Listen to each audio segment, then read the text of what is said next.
Yo, we back again with another one. You feel me? Hold on. Boom. Another Isaac Punts video. I think we reacted to one of these videos. I'm pretty sure we did. You feel me? But this one say the most insane running back performance in playoff history. You know what I'm saying? It's about ASU running back. Well, ASU old running back. Cam Scatterboo. I ain't gonna lie. I ain't heard nothing. I ain't heard nothing about bro ever till recently. Not recently, but like towards like the end of the college football season last year. Like bro was so low key, but now I heard he doing so amazing. I heard he doing amazing. I think he played for the Giants now. Bro, I ain't gonna lie. He gonna be one of them ones, no cap. We are currently lined up to kick off the playoff quarterfinals of the 2024 college football season. It's Texas taking on Arizona State. The Sun Devils, despite being the higher seed, were underdogs and painfully so. Not only did people only believe that they got to the bye week due to some sort of fluke and technicality, but they didn't even think they should be in the playoffs at all and should have been one of the teams given the boot for an Ole Miss or Alabama. But one man had almost single-handedly got them there, and one man was about to stun the world on the biggest stage of his career up to this point. This is the story of the grittiest, nastiest football player I've ever seen. Bro, he gonna be so cold, the story of Cam Scatterboo. Looking for Scatterboo, and he gets up. Flag is down. Stiff arm. Helmet off. As it is an explosive play. Head driving those legs. Scatterboo has done it. We are all tied up in the ATL.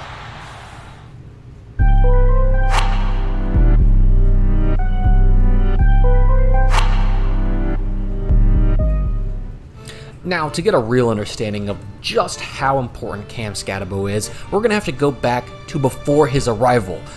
Now, for Arizona State fans, this might be a bit painful of a journey for you, so just buckle in tight. Now, I'm going to be as charitable as I can be because this was also an unprecedentedly strong time in the Pac-12, and with as high of parity as they had it, in my opinion, this was the reason that they disbanded so they could go to easier conferences, but we're going to get to that. So, Arizona State, outside of their Week 1 win against an FCS opponent, would have a pretty rough go at it. They'd be taken off by number 11 Oklahoma State, number 13 Utah, number 6 USC before they would pull off a gutsy upset against the Huskies and then lose to Stanford, claiming their free win against Colorado and then losing the rest of the way against number 12 UCLA, a solid Wazoo team, and number 23 Oregon State and Arizona, who was right about to turn the corner. It was clear that they needed some major changes. They released the current coaching staff and brought in Oregon's offensive coordinator Kenny Dillingham, as well as a slew of recruits, including one who got kind of glossed over, which was this FCS All-American running back who was coming off of just a ridiculous season. I mean, this kid rushed for 1,300 yards. He was the conference offensive player of the year. But you know what? He couldn't block for himself apparently, so the next year it was more of the same. Despite the new management and a new running back, Arizona State just didn't have the pieces in place to do, well, anything. And even though they easily had an even harder schedule than last year, it didn't make it any easier to watch. Oklahoma State worked them. Fresno State pitched a disgusting shutout, forcing Arizona State to go through 3 of their quarterbacks and Scatterboo only getting 5 touches for 15 yards, and it was just downhill from there. USC, Cal, Colorado, and Washington were all able to put them down, and while 3 of those games came down to last-second things not going ASU's way to hand them a loss, it was actually going to get worse as the season went on as Utah absolutely clapped them. Oregon gave them an ungodly beating before their last game. Arizona just put absolute belt to ass for the better part of 4 quarters in a disgusting 59-23 victory. And during all of this, Scatterboo had been kept largely at bay, going from an exciting pickup in the offseason to just another player getting pushed through the meat grinder of the Pac-12, as he currently ran for only 783 yards and 9 touchdowns. But then the offseason came, the Pac-12 all but officially dissolved, and Arizona State found themselves suddenly in the Big 12, where he would go from running against balanced teams to the offensive version of the Wild Wild West. And to put it frankly, I don't think anybody was ready for what was about to come. enter 2024 with mild optimism, the hope of a new season, and a pissed off running back. They came out absolutely slaughtering Wyoming. And well, yes, this is supposed to be their out-of-conference cupcake match. I mean, it wasn't even close. Yeah, Cam and the offensive crew would be balling out, but their defense was putting on an absolute clinic, holding them to 0 points pretty much the entire game and getting a pick 6 and fumble 6 to ice the cake. But this would do little to change the perception of their team until the following week they would come up and get a chance to set themselves apart with an SEC opponent. And not just any SEC opponent, but Mississippi State, the SEC equivalents of themselves. And though on paper it would appear to be a relatively even matchup, somebody was about to break the parity, and that someone was Cam Scatabo. This game against Mississippi State, he would run for 262 yards, just crushing any dreams that the Bulldogs have of being in this game, despite a late second half comeback attempt. And when you combine his 35 yards of receiving, he was not only their leading rusher and receiver, but accounted for almost 300 yards all by himself. Come for on, a running back is insane. But you may be wondering, why wasn't he making more headlines? And it's because through the first 2 games, there was another man who was hogging all the spotlight. Another running back named Ashton Jeanty, who ran for 459 yards. Bro, now he's super cold. I ain't gonna lie, we were supposed to draft him, dog. But I ain't gonna lie, I ain't mad about it. We got Pickens. It's cool. We got Pickens. You feel me? We're going to the Super Bowl. Of those being against the number 7. What's really the chances the Cowboys don't go to the Super Bowl this year? Like, let's be honest, bro. In the country, putting him immediately in the spotlight as the best running back this year. And this Arizona State team was still honestly looking for their identity. Their following week against Texas State, it was like they just couldn't run the ball anymore. Cam was held to 62 yards on 24 carries. Their defense did come up with a key stop in the fourth quarter to take the lead, but Texas State should not have been giving them this much trouble early on in their season. And by Texas Tech week, things really looked like they were starting to fall apart. The Red Raiders jumped to a 24-10 lead by the middle of the third, and here they would need something special, so they start to get creative to get the ball into Cam's hands in different ways, and man, does it pay off. 66 yards later, he set up at the 3. One handoff later, and ASU was beginning to march back into this game. Their next 2 drives stall out as Tech adds 2 field goals to their lead, but with 3 minutes left on the clock, they just try to put it in Cam's hands as much as they can, and my God, that was a good strategy. Before you know it, they had driven to the 3-yard line and were handing it off to the scat pack to punch it in, and they were relying so much on him that even on their onside attempt, they had him lined up, ready to go make a play by any means necessary. Against Kansas, he would absolutely torch their defense, running for 180 yards, as he was an integral part in pulling off a 4-point win, but at this point, they had still beat nobody.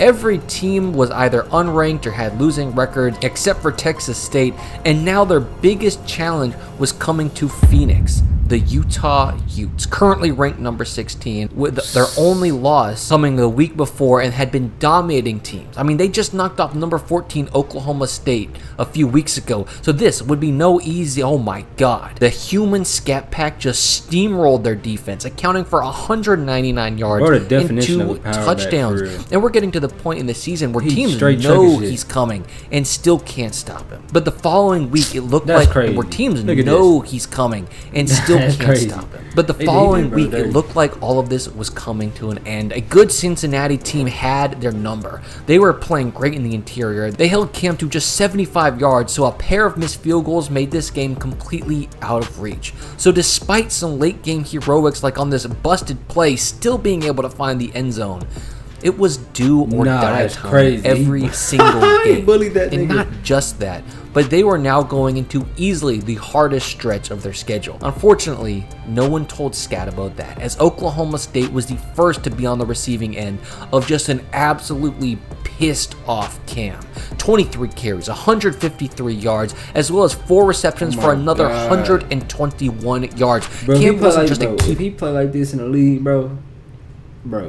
Part of their offense this game. Sure. He was very clearly their entire offense as they stomped the Cowboys. The following week, he was going to miss that game due to a shoulder injury, and it would be completely exposed how important he was. Against UCF, a team currently 4-5, but 2-4 in the Big 12, their offense looked inept without him. They passed the ball for just 161 yards, rushed for just 99, and the only way they were able to escape with a win was due to their special teams and defense pulling off a huge block punt, getting a key turnover, and having UCF miss a pair of field goals to allow Arizona State to win by 4. And while the rest of their schedule was now hoping and praying he would miss more games, the next week he was back and out with a vengeance. Against a stacked 7-3 Kansas State team, they would throw everything in the box to stop him, and it came at the cost of opening up the pass game for Sam Leavitt, who had arguably the best game of his season, slinging it for 275 yards and 3 touchdowns, while their defense absolutely stifled the Kansas State offense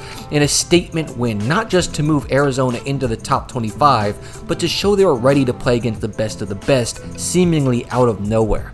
BYU, now not knowing what to do except try to play a more balanced defense, only ended up finding a ground and pound masterclass by Cam waiting for them as he tore them for 147 yards and 3 touchdowns on the ground. He was unstoppable as they knocked off the one-loss conference leaders and were now taking their spot at the head of the Big 12. And as they walked into Arizona, the Cats were begging they didn't remember what happened the year before, but they most certainly did. So for all 4 quarters, it was foot to ass. Cam with his foot on the throat of the Cats as he torched them for 177 yards and 3 touchdowns, while Leavitt didn't want to be left out, so he threw for 291 yards and 3 touchdowns himself. And going into the Big 12 championship, they were just firing on all cylinders. Iowa State stood no chance. Cam ran for over 10 yards a carry, getting 170 yards by himself, as well as a pair of passes for another 38 yards and 3 touchdowns. He was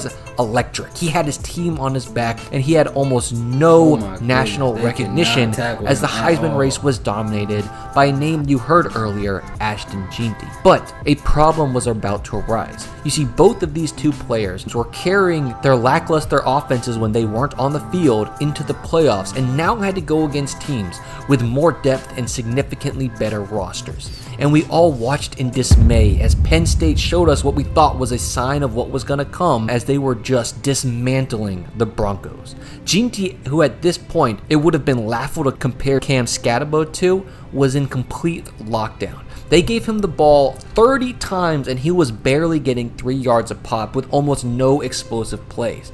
This forced Boise State to try to throw the ball, and their offense was exposed. 3 interceptions, final score 31-14. Star player held to just 126 yards on 33 touches as we turned our eyes to the next game, fearing more of the same. We all knew what this team looked like if Texas could shut down Cam, and that we would expect more of the same. We all knew what this team looked like if Texas could shut down Cam, and that we would expect more of what we had just witnessed the night before. And as the game opened up, it looked like our worst nightmares were coming true. Outside of their first run by Cam, it took everything in their power to seemingly gain an inch. Their first drive was kept alive by 2 Texas penalties, and even then, they were just barely able to squeak out a field goal, where immediately after 2 plays, Texas covered 77 yards for a touchdown before the Sun Devils got stuffed for another 2-yard drive, punted it to have that get returned for a touchdown, and have their ensuing drive go nowhere. It was like turning on your car and seeing every single light on your dashboard blinking, as well as smoke coming from the engine. But Arizona State now had to rely on their sneakily strong defense to force a punt, settle in, and do what they do best: find ways to get Scatterbo the ball. From here, their passing game started to click a bit, which is exactly what they need if Cam was going to do anything. But as they march down to the 25-yard line, they get faced with a 4th and short, and they come up short again. But Texas wasn't going to let them off the hook easily. They immediately drive the length of the field and kick a field goal of their own to push this to a 3-score game before, again, Arizona State would make some traction, but on 4th and 10 fail to get the first, as even their final drive, they were doing everything to get Cam the ball in space to just move the ball into the red zone for their field goal to get blocked. So while it looked like this game was going as bad, if not worse, than what happened with Penn State the night before, if there's one thing as a team you didn't want to do, it was play against a pissed off Cam.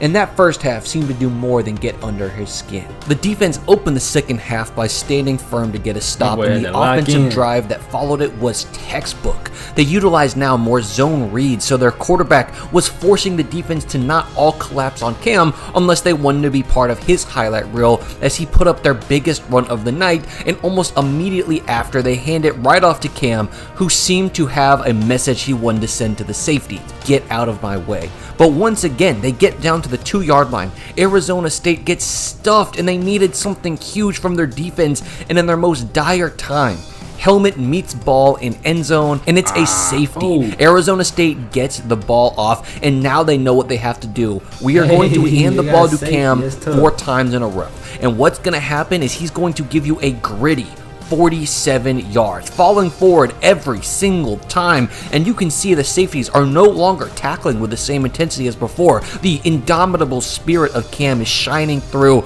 even down 12 points. But the drive once again stalls in the red zone, and once again, Texas finds a way to answer the call with a 13-play, 67-yard drive to bring this to a 24-8 game. But for every problem Texas presented, Arizona State had an answer. They drive again before getting to a 4th down where they knew it was all and nothing. They've got to pull the trigger, which is pitched to Cam, where he rears back and slings it. Touchdown, Arizona State. They were officially, for the first time since the first quarter, within a single score, and now Texas was crumbling. I mean, look at the presence on this pump fake as Cam scrambles out to his right on the 2-point play.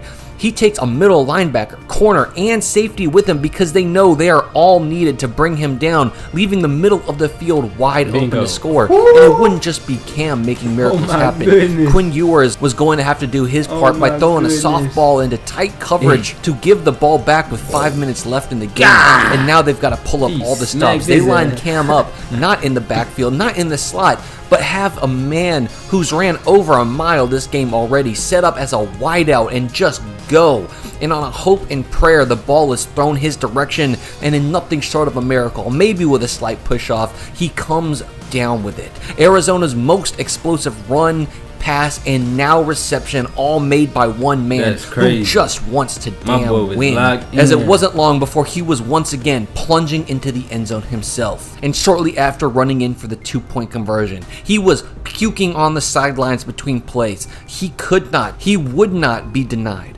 And 2 miracle missed kicks later by Texas and Arizona State were going to overtime. And not just that, but they were given the first drive, or once inside the 5, what do they do but hand it to Cam, who gets wrapped up. And for 99% of running back, the play ends here. He's outsized, has no leverage, has no chance in the end zone, but he spins through. He's churning his legs and gets pulled in. Ball now in Texas's hands, where unfortunately Quinn and this offense do what they should have been doing all game, which is finding Golden in the end zone as they immediately turn around and on one play get another score, just daring Arizona to answer the call. And just look at this first play. Look at how the secondary is trying to tackle him. This is what 4 quarters of getting your eyes rattled looks like as he picks up 12 yards. But in the end, the final play wasn't in his hands. They throw it and it gets picked off. But Cam this game accounted for 288 yards of offense alone. He accounted for 3 of their 4 touchdowns, and he had the Texas defense scared for their lives by the end of the game, and single-handedly kept Arizona State in a game where people thought they had no chance, which is I don't think we're ever going to see another playoff game carried by one person than this one by Cam Scatterbo. Driving those legs, and then he gets in. He is in. I ain't gonna lie, that boy Cam gonna go crazy in the league, bro. I'm telling you, bro. I'm telling you, bro. I'm rooting for him, bro. I'm rooting for him. I can't wait to see him play. I can't wait to see Jincy play. Who else? Obviously Travis. Obviously Shador. Like I ain't gonna lie. This year, like, bro, I can't wait to see them play. No cap. Like, no cap. I don't think I've been this excited for some rookies in a minute. I ain't been this excited for some rookies in a minute. Like, hey, this year gonna be a movie. I'm already knowing. This year gonna be a movie. No cap. What? And then I think who's that quarterback that didn't get to play that much? I want to say J.J. McCarthy if I'm not tripping, but like, bro, yeah, bro, this year gonna be a movie, bro. No cap. But I'm gonna catch y'all next video. Though. Like I said, I'm posting 3 videos today, so I gotta record another one. So hey, I'm gonna see y'all over there. No cap. You feel me? No.